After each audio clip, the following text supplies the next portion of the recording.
கன்னி ராசி காலச்சக்கரத்துக்கு 6வது இடத்துல வரக்கூடிய ராசி. எல்லா இடத்துலையும் நல்ல ஒரு புத்திசாலித்தனமான ஒரு ராசி, நடைமுறைக்கு சாத்தியமான ஒரு ராசி, நடைமுறையை ஏற்ற அதற்கேற்ற மனோபக்குவம் படைத்த ஒரு ராசிக்காரங்க இந்த கன்னிராசி என்பர்கள் அப்படின்னு சொல்லலாம். எல்லா விஷயத்தையுமே நுணுக்கமாக ஆராயும் திறன் பெற்றவங்க அப்படின்னு சொல்லலாம். ரொம்ப ஒரு தூய்மையாக இருக்கணும் அப்படின்னு விரும்பக்கூடிய ஒரு ராசியும் இந்த கன்னிராசி தான். வேலையை நேர்த்தியாக பர்ஃபெக்டாக செய்யணும் அப்படின்னு நினைக்கக்கூடிய ஒரு நபர்களும் இந்த கன்னிராசி என்பர்கள் தான். என்ன இவங்கக்கிட்ட கொஞ்சம் கூச்ச சுபாவம் அதிகமாக இருக்கும் அப்படின்னே சொல்லலாம். இவங்களுடைய எதிர்பார்ப்புகள் எல்லாமே வருகின்ற நாட்களில் நிறைவேற போகுது. ஒரு சில விஷயங்களில் இவங்க எச்சரிக்கையாக இருக்கணும். அதை பற்றி நம்ம இன்னுமே விளக்கமாக பார்க்கலாம். இந்த மே மாத கிரக அமைப்புகள் நம்மளுடைய கன்னிராசி என்பர்களுக்கு ஒரு சில தாக்கத்தை ஏற்படுத்தும். அதில் ஒரு சில விஷயங்களில் இவங்க எச்சரிக்கையாக இருந்தாங்கன்னா பெருசாக பாதிப்பு எதுவும் ஏற்படாது அப்படின்னே சொல்லலாம். புதன் பகவான அதிபதியாக கொண்டவங்க தான் நம்மளுடைய கன்னிராசி என்பர்கள். புதன் அப்படிங்கிறது நல்ல ஒரு அறிவுத்திறனை கொடுக்கக்கூடிய ஒரு அற்புதமான கிரகம். அறிவு வைத்தே ஒரு நபர்கள் முன்னேற முடியும் அப்படின்னா நம்மளுடைய கன்னிராசி என்பர்களை சொல்லலாம். அந்த அளவுக்கு புத்திசாலித்தனம் நிறைந்த ஒரு நபர்களாக இவங்க இருப்பாங்க. நல்ல ஒரு சிந்தித்து முடிவெடுக்கக்கூடிய ஒரு திறன் படைத்தவங்க அப்படின்லாம் இந்த கன்னிராசி என்பர்களை சொல்லலாம். எதையுமே நுணுக்கமாக ஆராய்வாங்க. ஒரு தொழிலை தொடங்கினா கூட அதில் பல நுணுக்கங்களை ஆராய்ந்து அதற்கேற்ப செயல்படக்கூடிய ஒரு அற்புதமான ராசிக்காரங்க தான் இந்த கன்னிராசி என்பர்கள். செய்கிற வேலையை அப்படியே நேர்த்தியாக பர்ஃபெக்டாக செய்வாங்க. இவங்களுடைய பர்ஃபெக்ஷன் பார்த்து மற்றவங்களாம் ஆச்சரியப்படுவாங்க. இந்த அளவுக்கு பர்ஃபெக்டாக ஒரு ஆளால் செய்ய முடியுமா அப்படிங்கிற மாதிரி தான் பர்ஃபெக்டாக செய்யக்கூடியவங்க தான் இந்த கன்னிராசி என்பர்கள். உங்களுக்கு தெரிந்த உறவுகள் வகையில், நண்பர்கள் வகையில் கன்னிராசி என்பர்கள் ஒரு வேலையில் இறங்கினாங்கன்னா பர்ஃபெக்டாக செய்கிறாங்களா இல்லையா அப்படிங்கிறத மறக்காமல் எங்களுடைய கமெண்ட் பாக்ஸில் தெரிவிங்க. ஏன்னா இவங்களுக்கு ஃபஸ்ட்டு ப்ரிஃபரன்ஸை எது கொடுப்பாங்கன்னா பர்ஃபெக்டாக இருக்கணும் அப்படின்னு நினைப்பாங்க. ஒரு 7 மணிக்கு வரேன் அப்படின்னு சொன்னால் அந்த 7 மணிக்கு அங்கே நிற்பாங்க இந்த கன்னிராசி என்பர்கள். உண்மையாக இல்லையா அப்படிங்கிறத மறக்காமல் எங்களுடைய கமெண்ட் பாக்ஸில் தெரிவிங்க. சரி, நம்மளுடைய கன்னிராசி என்பர்களுக்கு இந்த மே மாத கிரக அமைப்புகள் எப்படி இருக்குது, எந்த விஷயத்தில் எச்சரிக்கையாக இருக்கணும் அப்படிங்கிறத தொடர்ந்து பார்க்கலாம். நீங்கள் இப்போ தான் ஃபஸ்ட் டைமாக நம்ம சேனலை பார்க்குறதா இருந்தால் நம்ம சேனலை சப்ஸ்கிரைப் பண்ணிக்கோங்க. கூடவே இருக்கிற பெல் ஐக்கானையும் கிளிக் பண்ணிக்கோங்க. அப்போ தான் நாங்கள் போடுற ஒவ்வொரு வீடியோவுமே உங்களுக்கு நோட்டிஃபிகேஷனாக வரும். நீங்கள் கன்னிராசி அன்பராக இருந்தால் மறக்காமல் நம்மளுடைய சேனலுக்கு ஒரு லைக் கொடுத்துட்டு உங்களுடைய உறவுகள் வகையில், நண்பர்கள் வகையில் கன்னிராசி அன்பர்கள் யாராவது இருக்காங்க அப்படின்னா மறக்காமல் இந்த வீடியோவை அவங்களுக்கும் ஷேர் பண்ணி விடுங்க. கன்னிராசியில் நீங்கள் எந்த நட்சத்திரத்தில் பிறந்தீங்க அப்படிங்கிறத மறக்காமல் எங்களுடைய கமெண்ட் பாக்ஸில் தெரிவிங்க. ஜோதிட ரீதியாக உங்களுக்கு எந்த சந்தேகம் இருந்ததுனாலும் டிஸ்கிரிப்ஷனில் ஜோதிடரோட வாட்ஸ்அப் நம்பர் கொடுக்கப்பட்டிருக்கு. அந்த நம்பருக்கு கால் பண்ணி முன்பதிவு செஞ்சுக்கோங்க. உங்களுடைய சந்தேகங்களுக்கு நல்ல ஒரு தீர்வு கிடைக்கும். இந்த கன்னிராசி என்பவர்களுக்கு மே மாதம் 2026 ஒரு மிகப்பெரிய மாற்றத்தை கொடுக்கக்கூடிய மாதமாக அமைந்திருக்கு. ஒரு பக்கம் பார்த்திங்கன்னா தொழிலில் நல்ல ஒரு உச்ச நிலையை அடையக்கூடிய ஒரு கிரக அமைப்பு. மறுபுறம் பார்த்திங்கன்னா உங்கள் தனிப்பட்ட ஆரோக்கிய வாழ்க்கையில் சில சவால்களை இந்த நேரத்தில் சந்திக்க வேண்டிய ஒரு சூழல் இருக்குது. குறிப்பாக பார்த்திங்கன்னா மே ஸ்டார்டிங்லேருந்தே ஒரு சில இன்னல்களை நீங்கள் சந்திச்சிருப்பீங்க. உண்மையா இல்லையா அப்படிங்கிறத மறக்காமல் எங்களுடைய கமெண்ட் பாக்ஸில் இந்த கன்னிராசி என்பர்கள் பார்த்துட்ருக்கீங்க அப்படின்னா தெரிவிங்க. கடந்த மாதத்தில் 7ஆம் வீட்டில் கிரகங்களுடைய கூட்டு கிரகங்களுடைய அமைப்பு இருந்ததுனால ஒரு சில பிரச்சனைகள் பெருசாக வராமல் உங்களை தடுத்து நிறுத்திருக்கும்.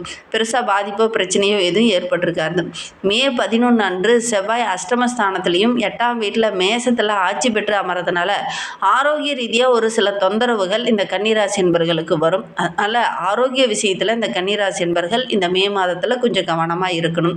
அதே நேரத்தில் ஒரு சில விஷயங்கள் உங்களுக்கு சாதகமாக அமையும். ஆரோக்கிய ரீதியாக ஒரு சில தொந்தரவுகள் இருந்தாலும் தொழில் ரீதியாக நல்ல ஒரு முன்னேற்றத்தை எதிர்பார்க்கலாம். மே 14 அன்று சுக்கிரன் கர்மகாரகன் 10ஆம் வீட்டில், மே 15 அன்று சூரியன் புதன் பாக்கியஸ்தானத்தில் வந்து அமரும்போது உங்களுடைய புகழ், உங்களுடைய வளர்ச்சி 8 திக்கும் பரவும். அந்த அளவுக்கு உங்களுடைய கிரக அமைப்புகள் அமையும். ஸ்டார்டிங்கில் ஒரு சில இன்னல்கள் வரும். ஆரோக்கிய ரீதியாக ஒரு சில தொந்தரவுகள் வரும். இந்த மே மாதத்தில் மாத பிற்பகுதி அப்படிங்கிறது ரொம்ப ஒரு மகிழ்ச்சிகரமான ஒரு தருணம் இது அப்படின்னு சொல்லலாம். எடுக்கிற காரியங்கள் எல்லாமே டக்கு டக்குன்னு நிறைவேறும்.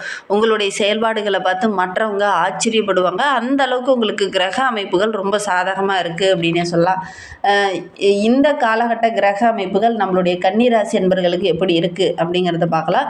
செவ்வாய் வந்து 3-8க்கு அதிபதியாக கன்னிராசி என்பர்களுக்கு இருக்கிறார். அவர் 8ஆம் வீட்டில் ஆட்சியாக வந்து அமரும்போது, அஷ்டம செவ்வாயாக அமரும்போது எதிர்பாராமல் திடீர்னு பார்த்திங்கன்னா ஏதாவது ஒரு சின்ன கோபமோ அல்லது ஒரு சிலருக்கு பார்த்திங்கன்னா ஆரோக்கிய ரீதியாக சின்ன தொந்தரவுகளோ ஏற்படுறதுக்கான ஒரு சூழ்நிலை இருக்குது. அதே மாதிரி சொத்து மூலமாக ஏதாவது இன்னல்கள் பிரச்சனைகள் வர்றதுக்கான ஒரு சூழல் இருக்குது. ஏன்னா 8ஆம் வீட்டில் செவ்வாய் இருக்கும்போது இதெல்லாம் நடக்கிறதுக்கான சாத்தியக்கூறு நம்மளுடைய கன்னிராசி என்பர்களுக்கு அதிகமாக இருக்குது அப்படின்னு சொல்லலாம். சூரியன் 12ஆம் இடத்துக்கு அதிபதி நம்மளுடைய கன்னிராசி என்பர்களுக்கு. அவர் 8 மற்றும் 9ஆம் வீட்டில் வரும்போது, அதுவும் மே மாதம் 14ஆம் தேதியில் 8ஆம் வீட்டில் உச்சம் பெற்று ராஜயோகம் பெற இருக்கிறார். மே 15 முதல் 9ஆம் இடத்துக்கு வரும்போது ஒரு சில விஷயங்கள் உங்களுக்கு பிரச்சனையாக முடியும். வெளியில் ரொம்ப தூரம் பயணம் போகும்போது கொஞ்சம் எச்சரிக்கையாக போகணும். ஆன்மீக தலங்களுக்கெல்லாம் சென்று வரத்துக்கான யோகம் இருக்குது. அதிர்ஷ்ட வாய்ப்புகளும் 9ஆம் இடத்துல சூரியன் அமரும்போது அதிர்ஷ்ட வாய்ப்புகளும் உங்களை தேடி வரும். புதன் 1 மற்றும் 10ஆம் இடத்திற்கு அதிபதி. அவரே உங்களுக்கு லக்னாதிபதியாகவும் இருக்கிறதுனால அவர் 9 மற்றும் 10ஆம் வீட்டில் அமரும்போது, அதுவும் மே மாதம் 15ஆம் தேதிக்கு அப்புறம் அமரும்போது அவரோடு சூரியனும் சேரும்போது உங்களுடைய புத்திசாலித்தனம் இரட்டிப்பாகும். உங்களுடைய தந்தையோட அன்பு ஆதரவு கிடைக்கும். மே 29 அன்று ஒரு மிகப்பெரிய மாற்றத்தை இந்த கன்னிராசி என்பர்கள் சந்திக்க போறீங்க. மிகப்பெரிய வளர்ச்சியை நீங்கள் சந்திக்க போறீங்க. ஒரு சில அதிர்ஷ்ட வாய்ப்புகளும் அந்த மே மாதம் 29ஆம் தேதி உங்களுக்கு கிடைக்க போகுது அப்படின்னே சொல்லலாம். அந்த நாளுக்காக நீங்கள் வெயிட் பண்ணிட்டு இருங்க. நல்ல ஒரு சாதகமான பலன் அன்றைய தினம் உங்களுக்கு கிடைக்க போகுது அப்படின்னு சொல்லலாம். சுக்கிரன் 2 மற்றும் 9க்கு அதிபதி நம்மளுடைய கன்னிராசி என்பர்களுக்கு. அவர் 10ஆம் வீட்டுக்கு வரும்போது மிதுன ராசியில் உச்சம் பெற்று அமரும்போது கர்மஸ்தானம் நம்மளுடைய கன்னிராசிக்கு. சுக்கிரன் தொழிலில் நல்ல ஒரு சிறப்பை கொடுக்கக்கூடியவர், பொருளாதாரத்தில் நல்ல ஒரு வளர்ச்சியை கொடுக்கக்கூடியவர், கலையில் நல்ல ஒரு முன்னேற்றத்தை கொடுக்கக்கூடியவர். அவர் 10ஆம் இடத்துல அமரும்போது நம்மளுடைய கன்னிராசி என்பர்களுக்கு தொழிலில் நல்ல ஒரு வளர்ச்சி எதிர்பார்க்கலாம். கலையில் கொஞ்சம் ஈடுபாடோடு இறங்குவீங்க. அது எல்லாமே ஓரளவுக்கு லாபகரமாக அமையக்கூடிய ஒரு அற்புதமான கிரக அமைப்பு கன்னிராசி என்பர்களுக்கு அப்படின்னு சொல்லலாம். நம்மளுடைய கன்னிராசி என்பர்களுக்கு குரு பகவான் 4 மற்றும் 7ஆம் இடத்துக்கு அதிபதி. அவர் 10ஆம் இடத்துல அமரும்போது தொழிலில் நல்ல ஒரு மரியாதை கிடைக்கும். அதே நேரத்தில் தொழிலில் ஒரு அர்ப்பணிப்பு உணர்வோடு பணியாற்றுவீங்க. சமுதாயத்திலையும் நல்ல ஒரு பெயர் புகழ் இதெல்லாம் கிடைக்கக்கூடிய ஒரு அற்புதமான கிரக அமைப்பு நம்மளுடைய கன்னிராசி என்பர்களுக்கு அப்படின்னு சொல்லலாம்.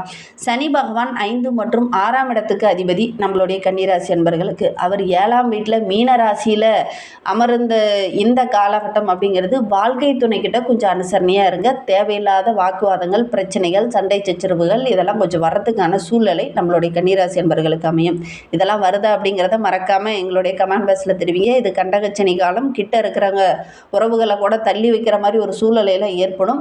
கொஞ்சம் கவனமாக இருக்கணும். வியாபாரத்தில் கூட்டாளர்கிட்ட பேசும்போது, நெருங்கிய உறவுகிட்ட பேசும்போது கொஞ்சம் அனுசரணையாக பேசுங்க. இந்த காலகட்டத்தில் கொஞ்சம் விட்டு கொடுத்து அனுசரணையாக இருக்கிறது இந்த கன்னிராசி என்பர்களுக்கு ரொம்ப நல்லது அப்படின்னே சொல்லலாம். ஏன்னா சனி பகவான் 7ஆம் வீட்டில் மீன ராசியில் இருக்கிறார்.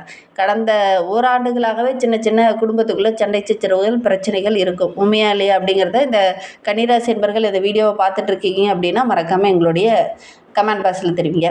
இந்த கன்னிராசி என்பர்களுக்கு இந்த மே மாதம் அப்படிங்கிறது தொழில் ரீதியாக ஒரு சில விஷயங்கள் ஃபஸ்ட்டு மாத ஸ்டார்டிங்கில் சின்ன சின்ன ஏமாற்றத்தை கொடுக்கும். மறக்க முடியாத ஒரு சில விஷயங்கள் நடக்கிறதுக்கான சாத்தியக்கூறு இருக்குது. 10ஆம் வீட்டுக்கு கர்மஸ்தானத்துக்கு வரும்போது குரு பகவானும் அங்கு சேரும்போது மே 14க்கு அப்புறம் பார்த்திங்கன்னா நம்மளுடைய கன்னிராசி என்பர்களுக்கு பாக்கியம் மற்றும் தனஸ்தானாதிபதி என்று சொல்லக்கூடிய சுக்கிரனும் அங்கு அமரும்போது நல்ல ஒரு அற்புதமான வளர்ச்சியை நீங்கள் பார்க்க போகிறீங்க. சுக்கிரன் குரு சேர்க்கை ஏற்படுறதுனால அலுவலகத்தில் உங்களுக்குன்னு ஒரு தனி அங்கீகாரம், ஒரு மரியாதை இதெல்லாம் கிடைக்கக்கூடிய யோகம் இருக்குது அப்படின்னே சொல்லலாம். நீங்கள் செய்கிற ஒவ்வொரு வேலையிலையுமே ஒரு தனி அங்கீகாரம், பாராட்டு இதெல்லாம் கிடைக்கும். ஒரு சிலருக்கு பதவி உயர்வு கிடைக்கும். ஒரு சிலருக்கு சம்பள உயர்வு கிடைக்கிறதுக்கான சாத்தியக்கூறு அதிகமாக இருக்குது இந்த கன்னிராசி என்பர்களுக்கு அப்படின்னே சொல்லலாம். நீண்ட நாள் ஆசை எல்லாமே நிறைவேறும். இதோடு மே மாதம் 15ஆம் தேதி லக்னாதிபதி புதனும் விரயஸ்தானாதிபதி சூரியனும் பாக்கியஸ்தானமான 9ஆம் இடத்துல ரிஷபராசிக்கு வரும்போது பன்னாட்டு நிறுவனங்களிலிருந்து நல்ல ஒரு மேன்மை கிடைக்கும். குறிப்பாக வெளிநாடு ஏற்றுமதி இறக்குமதி தொழில் செய்கிற கன்னிராசி என்பர்களுக்கு நல்ல ஒரு மேன்மை எதிர்பார்க்கலாம். ஐடி துறை சார்ந்து இருக்கக்கூடிய கன்னிராசி என்பர்களுக்கு இந்த ஆன்லைன் மூலிமா நிறைய வாய்ப்புகள் கிடைக்கும். நல்ல ஒரு மாற்றத்தையும் நல்ல ஒரு வளர்ச்சியும் பொருளாதாரத்தில் மிகப்பெரிய முன்னேற்றத்தையும் இந்த கன்னிராசி என்பர்கள் வருகின்ற நாட்களில் சந்திக்க போகிறீங்க. ஒரு சிலருக்கு இடமாற்றம் ஏற்படும். இந்த இடமாற்றத்தின் மூலிமா நல்ல லாபம் கிடைக்கக்கூடிய யோகம் இருக்குது இந்த கன்னிராசி என்பர்களுக்கு அப்படின்னு சொல்லலாம். சப்தமஸ்தானத்தில் சனி சஞ்சரிக்கிறதுனால வியாபாரத்தில் மிகப்பெரிய வளர்ச்சியை நீங்கள் எதிர்பார்க்கலாம் அப்படின்னு சொல்லலாம். ஏன்னா 10ஆம் இடத்துல குருவும் சுக்கிரனுடைய சேர்க்கையும் இருக்கிறதுனால கூட்டாளர்களால் நல்ல ஒரு மேன்மை கிடைக்கும். அதே மாதிரி கலை, அழகு சாதன பொருள்கள் வாங்கி விற்கிறவங்களுக்கெல்லாம் நல்ல லாபம் கிடைக்கக்கூடிய ஒரு யோகமான கிரக அமைப்பு அப்படின்னு சொல்லலாம். 9ல் புதன் வந்து அமரும்போது புத ஆதித்ய யோகமும் நம்மளுடைய கன்னிராசி அன்பர்களுக்கு ஏற்படும் போது வியாபாரத்தில் நல்ல ஒரு முன்னேற்றத்தை எதிர்பார்க்கலாம். பேச்சின் மூலிமா நல்ல லாபம் கிடைக்கும். அரசாங்கத்திடமிருந்து ஒரு சில விஷயங்களுக்காக காத்துட்டு இருக்கக்கூடியவங்க, அரசாங்க வேலைக்காக காத்துட்டு இருக்கிறவங்களுக்கெல்லாம் நல்ல ஒரு சாதகமான பலன் கிடைக்கும். சில கன்னிராசி அன்பர்களுக்கெல்லாம் டெண்டர் சார்ந்த விஷயங்கள் ரொம்ப எளிதாக கிடைக்கிறதுக்கான வாய்ப்புகள் இந்த கன்னிராசி அன்பர்களுக்கு இந்த காலகட்டத்தில் அமையும் அப்படின்னே சொல்லலாம்.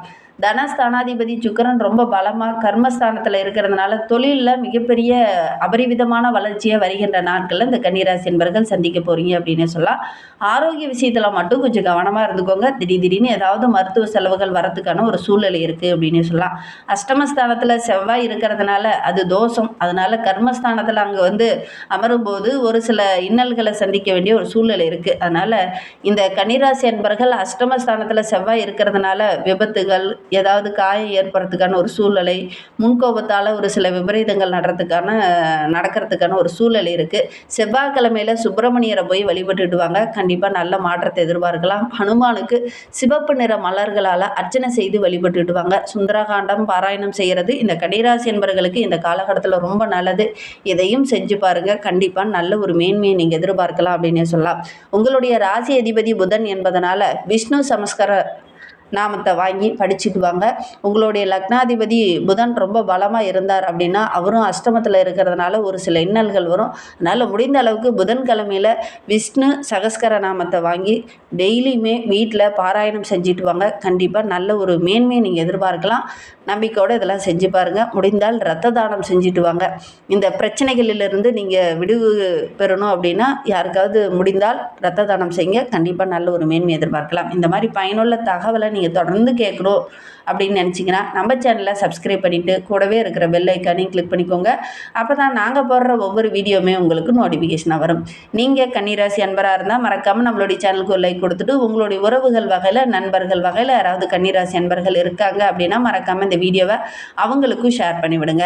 கன்னிராசியில் நீங்கள் எந்த நட்சத்திரத்தில் பிறந்தீங்க அப்படிங்கிறத மறக்காமல் எங்களுடைய கமெண்ட் பாக்ஸில் தெரிவிங்க. உங்களுக்கு ஜோதிட ரீதியாக ஏதாவது சந்தேகம் இருக்குது, ஜோதிடர்கிட்ட ஏதாவது ஆலோசனை வேணும் அப்படின்னா டிஸ்கிரிப்ஷனில் ஜோதிடரோட வாட்ஸ்அப் நம்பர் கொடுக்கப்பட்டிருக்கு. அந்த நம்பருக்கு கால் பண்ணி முன்பதிவு செஞ்சுக்கோங்க. உங்களுடைய சந்தேகங்களுக்கு நல்ல ஒரு தீர்வு கிடைக்கும்.